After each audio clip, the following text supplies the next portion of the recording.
Hi friends, welcome to Indhu's Kitchen. இன்னைக்கு நம்மளோட சேனல்ல இட்லி, தோசை, சப்பாத்தி, பூரி, சாதம், பரோட்டான்னு எல்லாத்தோடமே தொட்டு சாப்பிட்ற மாதிரி ரொம்பவே டேஸ்டான வறுத்தரைச்ச மட்டன் குழம்பு எப்படி செய்கிறதுன்னு பார்க்கலாம். இது செய்கிறதுக்கு ஃபர்ஸ்ட் ஒரு பேனில் 2 டேபிள் ஸ்பூன் அளவு எண்ணெய் சேர்த்து சூடுபடுத்திக்கலாம். எண்ணெய் சூடானதுக்கப்புறமா 1 டீஸ்பூன் மிளகு, 1 டீஸ்பூன் சீரகம், 1 டீஸ்பூன் சோம்பு, 2 டேபிள் ஸ்பூன் வரமல்லி, 2 சின்ன சைஸ் பட்டை, 4 கிராம்பு, 1 ஏலக்காய், 1 ஸ்டார் பூ, கொஞ்சமாக கல்பாசி சேர்த்துக்கலாம்.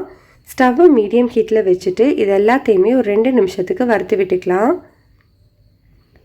இது எல்லாமே நல்லா வறுபட்டு வாசனை வந்ததுக்கப்புறமா இதில் ஒரு 10 சின்ன வெங்காயம் சேர்த்துக்கோங்க. இது கூடவே 10 பல்லு பூண்டு, 2 இன்ச் அளவு இஞ்சியை தோல் சீவிட்டு சின்ன சின்ன பீசஸாக இந்த மாதிரி கட் பண்ணிவிட்டு சேர்த்துக்கலாம். இது கூட கொஞ்சமாக கருவேப்பிலை சேர்த்து இதை நல்லா வதக்கி விட்டுக்கோங்க. 3லேருந்து 4 நிமிஷத்துக்கு நல்லா வதக்கி விட்டுக்கலாம். இப்போ நம்மளுக்கு வெங்காயம், இஞ்சி, பூண்டு எல்லாமே நல்லா வதங்கிடுச்சு. இந்த டைமில் ஸ்டவ் ஆஃப் பண்ணிவிட்டு இதை நல்லா ஆற வச்சுக்கலாம். இது ஆறட்டும். இப்போ ஒரு மிக்ஸி ஜாரில் 1/4 கப் அளவு கட் பண்ண தேங்காய் சேர்த்துக்கலாம். இதை இப்போ கொஞ்சம் குறப்பாக அரைச்சி எடுத்துக்கலாம். இந்த மாதிரி அரைச்சதுக்கப்புறமா நம்ம ஏற்கனவே வதக்கி வச்சுருக்கிற மசாலாவை சேர்த்துக்கலாம். இதில் இப்போது கொஞ்சமாக தண்ணி ஊற்றி நல்லா ஸ்மூத்தான பேஸ்ட்டாக அரைச்சி எடுத்துக்கோங்க. இந்த அளவுக்கு நல்லா ஸ்மூத்தாக அரைச்சி தனியாக வச்சுக்கலாம். இப்போ ஒரு குக்கரில் 3 டேபிள் ஸ்பூன் அளவு எண்ணெய் சேர்த்து சூடுபடுத்திக்கலாம். எண்ணெய் சூடானதுக்கப்புறமா ஒரு 8 சின்ன வெங்காயத்தை சின்னதாக கட் பண்ணிவிட்டு சேர்த்துக்கலாம். இது கூடவே 1/2 டீஸ்பூன் அளவு இஞ்சி பூண்டு பேஸ்ட்டு சேர்த்துக்கோங்க. வெங்காயம் நல்லா வதங்கி இஞ்சி பூண்டோட பச்சை வாசனை போகிற வரைக்கும் நல்லா வதக்கி விட்டுக்கலாம். இப்போ நம்மளுக்கு இஞ்சி பூண்டோட பச்சை வாசனை போயிட்டு வெங்காயமும் நல்லா வதங்கிடுச்சு. இந்த டைமில் 2 மீடியம் சைஸ் தக்காளியை சின்னதாக கட் பண்ணிவிட்டு சேர்த்துக்கலாம். பெரிய தக்காளியாக இருந்ததுன்னா 1 சேர்த்துக்கோங்க. மீடியம் சைஸ்னால் 2 தக்காளி சேர்த்துக்கலாம். தக்காளி நல்லா மசிகிற வரைக்கும் வதக்கி விட்டுக்கோங்க. இந்த அளவுக்கு தக்காளி நல்லா வதங்கினதுக்கப்புறமா 3/4 கிலோ அளவு சுத்தம் பண்ண மட்டன் சேர்த்துக்கலாம்.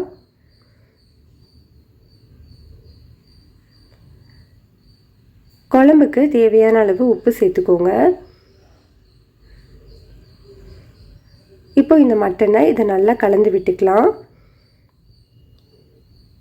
நல்லா மிக்ஸ் பண்ணதுக்கப்புறமா இதை ஒரு மூடி போட்டுட்டு ஒரு 3 நிமிஷத்துக்கு வேக வச்சுக்கலாம். 3 நிமிஷத்துக்கு அப்புறமா அந்த மட்டன்லேருந்து தண்ணி பிரிஞ்சு வந்திருக்கு பாருங்கள்.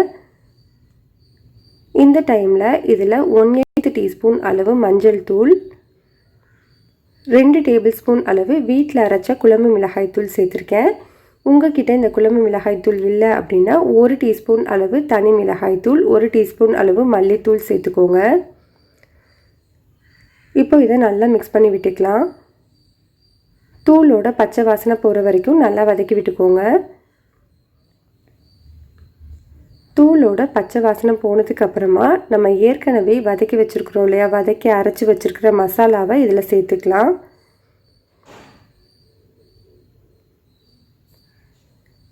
மசாலா சேர்த்துட்டு நல்லா மிக்ஸ் பண்ணி விட்டுக்கோங்க. மிக்ஸ் பண்ணிவிட்டு ஒரு 2 நிமிஷம் அப்படியே கொதிக்கட்டும். 2 நிமிஷத்துக்கு அப்புறமா இதில் ஒரு 1/2 கப் அளவு தண்ணி சேர்த்துக்கலாம். நான் இன்றைக்கி மிக்ஸி ஜார் கழுவின தண்ணி சேர்த்துக்கிறேன். இது கூடவே கொஞ்சமாக கொத்தமல்லி இலைகள் சேர்த்துட்டு நல்லா மிக்ஸ் பண்ணி விட்டுக்கோங்க. மிக்ஸ் பண்ணி விட்டுட்டு இந்த டைமில் நீங்கள் உப்பு எல்லாமே கரெக்டாக இருக்கான்னு செக் பண்ணிக்கலாம். இப்போ நம்ம குக்கரை மூடிட்டு மீடியம் ஹீட்டில் வச்சு 5 விசில் வச்சுக்கலாம். 5 விசிலுக்கு அப்புறமா ப்ரெஷர் எல்லாமே தன்னால் அடங்கி நான் இப்போ ஓப்பன் பண்ணி பார்த்துருக்கேன். பாருங்கள், நம்மளுக்கு சூப்பரான வறுத்தரைச்ச மட்டன் குழம்பு ரெடி ஆகிடுச்சு. அவ்வளோ டேஸ்ட்டாக இருக்கும். கண்டிப்பாக ட்ரை பண்ணி பாருங்கள். இந்த ரெசிபி உங்களுக்கு பிடிச்சிருந்ததுன்னா லைக் பண்ணுங்கள், ஷேர் பண்ணுங்கள், கமெண்ட் பண்ணுங்கள். மறக்காமல் நம்ம சேனலை சப்ஸ்கிரைப் பண்ணிக்கோங்க.